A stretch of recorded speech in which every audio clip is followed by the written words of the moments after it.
તો મહત્વના સમાચાર હાલ સામે આવી રહ્યા છે। રાજકોટની સરકારી હોસ્પિટલમાં દર્દીઓની દયનીય સ્થિતિ। રાજકોટની સરકારી પદ્મકુંવરબા હોસ્પિટલમાં દર્દીઓ ઘરેથી પંખા લઈને આવવા મજબૂર છે। એક વોર્ડમાં 12 જેટલા બેડ છે, પરંતુ માત્ર 2 જ પંખા હોવાથી મહિલા દર્દીઓ પરેશાન છે અને આખો દિવસ તેમણે ગરમી સહન કરવી પડી રહી છે। વધુ માહિતી સાથે સંવાદદાતા પરાક્રમસિંહ પણ આપણી સાથે જોડાઈ ચૂક્યા છે। પરાક્રમસિંહ, એક તો કાળઝાળ ગરમી 40 ડિગ્રીને પાર પારો છે અને હોસ્પિટલમાં કોઈ સુવિધા નથી દર્દીઓ માટે। ચોક્કસ સૌરાષ્ટ્રના ભરના દર્દીઓ પદ્મકુંવરબા હોસ્પિટલ આવતા હોય છે। જે પદ્મકુંવરબા હોસ્પિટલની અંદર જે દ્રશ્યો આપણે બતાવવાનો પ્રયાસ કરીશું। ગઈકાલે દર્દીઓ આ જ વોર્ડની અંદર ઘરેથી પંખા લઈને આવ્યા હતા।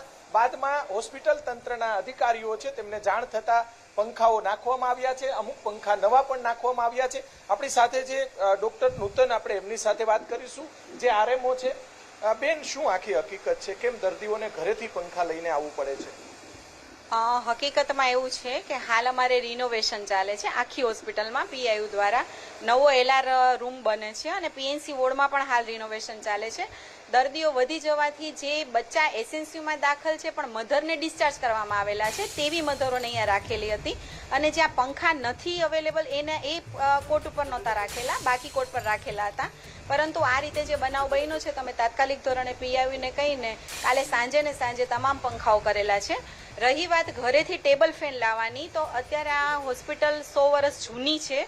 છત એટલી ઊંચી છે કે જે પંખા ઉપર સીલિંગ ફેન છે એમાંથી એકદમ ગરમ પવન આવે છે, એટલે દર્દી પોતે ઘરેથી ઉપર પંખા ચાલુ હોવા છતાં ટેબલ ફેન લઈને આવે છે અને આપણે અલાઉ કરીએ છીએ એમને। બેન, ઘરેથી અમુક પંખા બંધ હતા, આપના ધ્યાનમાં નહોતું? શું ના સર, અમારા ધ્યાનમાં હતું। અમે પીઆઈયુને રજૂઆત પણ કરેલી હતી, પણ થોડીક ઢીલાસ પીઆઈયુ તરફથી હતી, પણ કાલે તાબડતોડ એ લોકોએ દોડીને બધી જ વ્યવસ્થા કરી આપી હતી।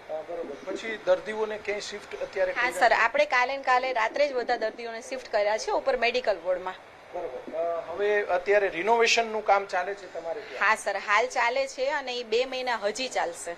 એટલે પ્લસ બીજી વસ્તુ એ છે કે 115 બેડમાંથી સરકારશ્રીના બહુ જ સારા પગલા હેઠળ 300 બેડની હોસ્પિટલ થઈ છે।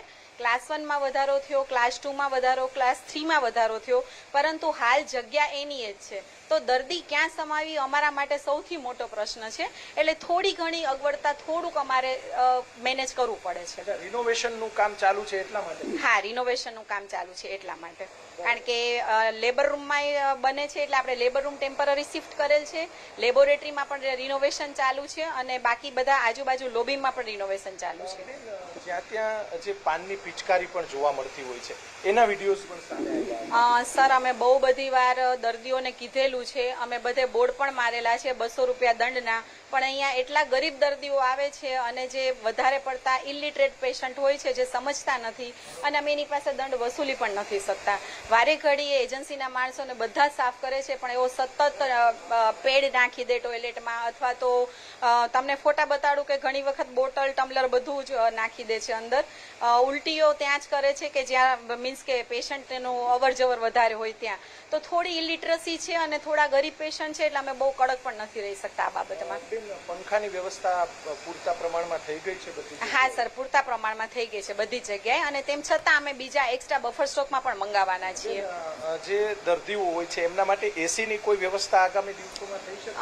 મધ્યમ ગરીબ વર્ગના દર્દીઓ આવતા હોય છે સર, એસી આપણે ઓટી, એસએનસીયુ અને સીસીયુમાં છે અને ડાયાલિસિસમાં, જ્યાં ક્રિટિકલ પેશન્ટ હોય છે, પણ બાકી બધા વોર્ડમાં એના માટેની ગ્રાન્ટ ને એ બધું અમારા માટે પ્રશ્નાર્થ છે, તો એના માટે અમે સરકારમાં રજૂઆત ચોક્કસ કરીશું।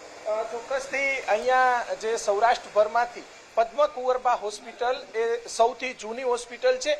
મહિલા દર્દીઓની પ્રસૂતિ માટે અહીંયા આવતા હોય છે, અલગ અલગ સારવાર લેવા માટે પણ મહિલા દર્દીઓ આવતા હોય છે। અત્યારે પંખા નાખવામાં આવ્યા છે, પરંતુ સવાલ એ થાય કે રાજકોટ સિવિલ હોસ્પિટલ હોય, પદ્મકુંવરબા હોસ્પિટલ હોય કે પછી જનાના હોસ્પિટલ હોય, તેની અંદર જે વારંવાર આવા દ્રશ્યો સામે આવતા હોય છે।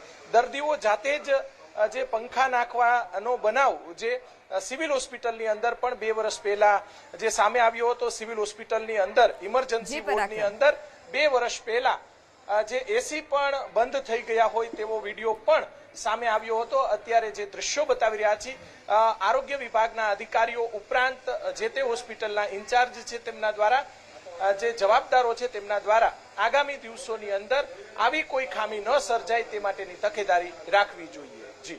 જી પરાક્રમસિંહ, સમગ્ર માહિતી બદલ આભાર.